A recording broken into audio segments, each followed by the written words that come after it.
Okay. Good evening. I just received today the LSB Bible by Steadfast. I will say, just kind of starting first impression, I think it's a really pretty cool Bible. One of the things, as far as I guess the coolness to it is it's a couple fold. Material-wise, the paper seems amazing. The leather, the gilding, everything about the Bible itself is pretty top-notch, in my opinion. The translation is really, really superb. Again, I've just got it today, so I haven't had a chance to really go through it and look at it. A few quick things to mention is the leather feels, I got the red cowhide version, and it feels very much like suede. It looks and feels like suede. It seems to pick up on your hand oils really pretty easy. It may be hard to pick up with my phone here, but the red is already starting to show some patina just from the little bit of handling. The yap is pretty generous on it. I did not get a full yap, and I would say that this is a pretty good overhang of yap for not getting a full yap. The liner looks pretty solid, and it seems to go into the book block right about here where my finger is. Seems to be where the leather liner seems to go. As shown in many other videos and pictures, you have that first edition stamp on there with a gilt line and perimeter stitching.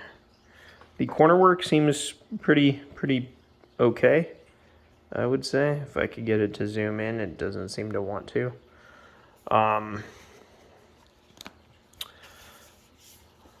We have a few pages of cardstock to begin with.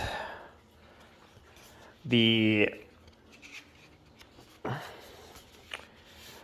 end sheet obviously is glued together. You want to keep it that way. Please do not tear this apart. That is meant to be there. So we got 1, 2, looks like 3 actual cardstock before we get into the title page. And there is the 316 information.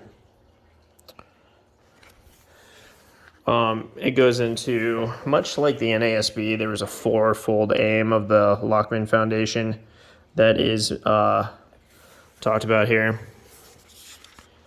And then some translation principles and notes. Obviously, one of the bigger things with the LSB was the inclusion of the divine name Yahweh as such.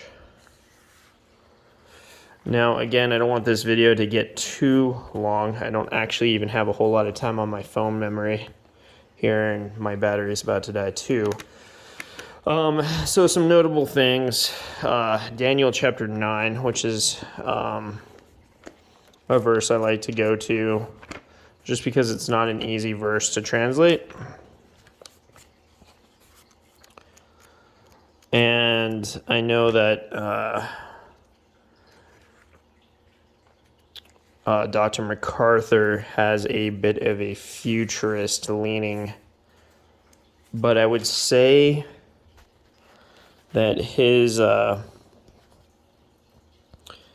translation of Daniel 9, or the LSB's translation of Daniel 9, I'd say is pretty pretty normal or pretty consistent. One of the things to kind of keep in mind here is the term Messiah, which is frequently used in most translations of this particular text.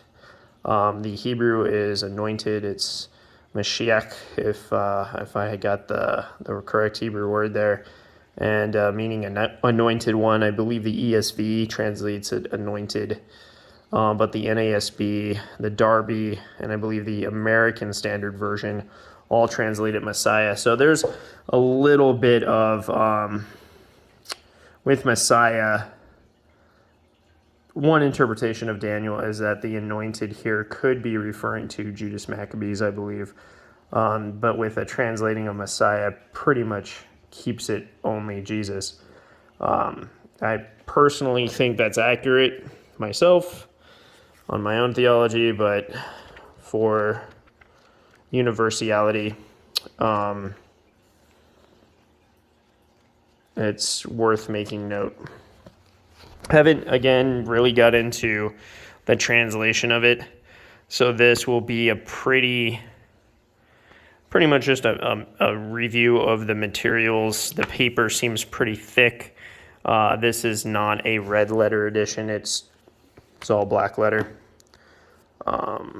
So I'm in Acts right now to prove it, though. This is Luke, parable of the sower.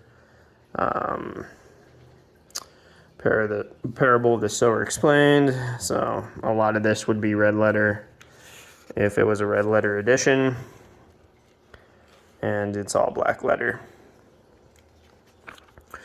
Again, I've briefly looked at some things. I've looked at Psalm 1. I've looked at Psalm 119. I've looked at John 1, Colossians 1. I've looked at Genesis 1.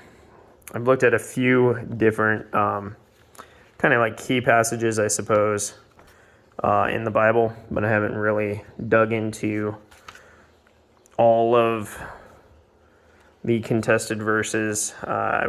Just recently got to the back here and figured maybe I should comment on this, which is interesting. I've never seen this done in a Bible. There's some paper at the back of the Bible, sorry, it just dropped, that uses dots to take notes, draw pictures, or what have you. And I like the idea of dots. I think it's interesting. I don't know if I like it for the fact of, I'm not exactly sure what the dots could potentially be used for.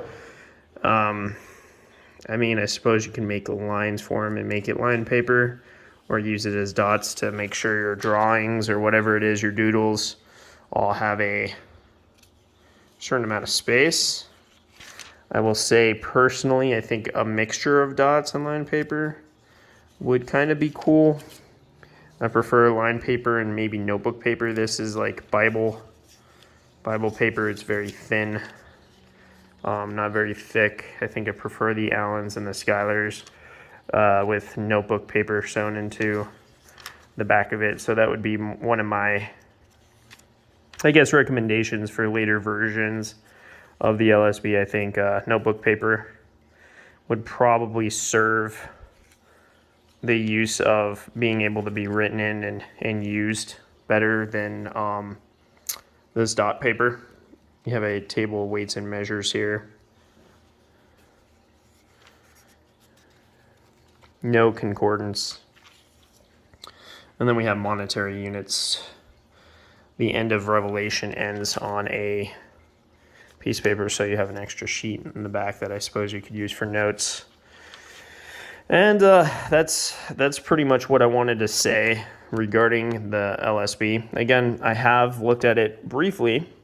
I've not really dug into it, though.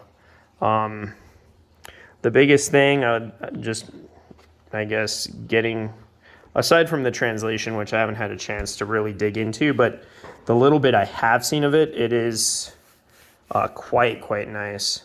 I will say this cowhide looks to me like it's going to patina really quickly. I've got a feeling that this will look like it's been getting use even with just mild use. I like the raised hubs, and I like the logo. I know that's kind of, I don't know, that's really maybe superficial, but it looks really, there's just something about it. I like it. It looks nice. I like the raised hubs. It's different. It's classic, but it's still, it's unique. And another kind of interesting, neat thing that I didn't notice until I got it. Holy there's a little hook at the top of the L. And the L on Bible as well. That hook is more pronounced than I think the video will pull up. It's kind of cool. I don't know. It's just unique. It's a unique font. So anyways, those are some first impressions of a Bible that I just received today. I was eagerly anticipating its arrival. I don't know if I got really a chance to show off the art gilt, but it is like a salmon under gold. Pretty typical for an edition like this. And then the bookmarks, we have one black ribbon, a red ribbon, and a gold ribbon. Pretty sure these are Beresford ribbons. They feel like they are. All right, that concludes the video. Feel free to ask me some questions, and I'll do my best to answer. The patina is, the Bible looks more red, I think, on camera than it does in person. In person, it's almost burgundy looking. And then the patina is like a black. And so anyways, I do look forward to it the patina over time. I'm just kind of curious as to if it's going to look more black than red as time goes on. Kind of have a feeling it might. Again, this is just mild handling. I barely used it or held it. Only, like I said, received it today. And it's already starting to show signs of a patina. So anyways, that concludes the video. Feel free again to ask me any questions, and I'll get back to you in the comments to the best of my ability.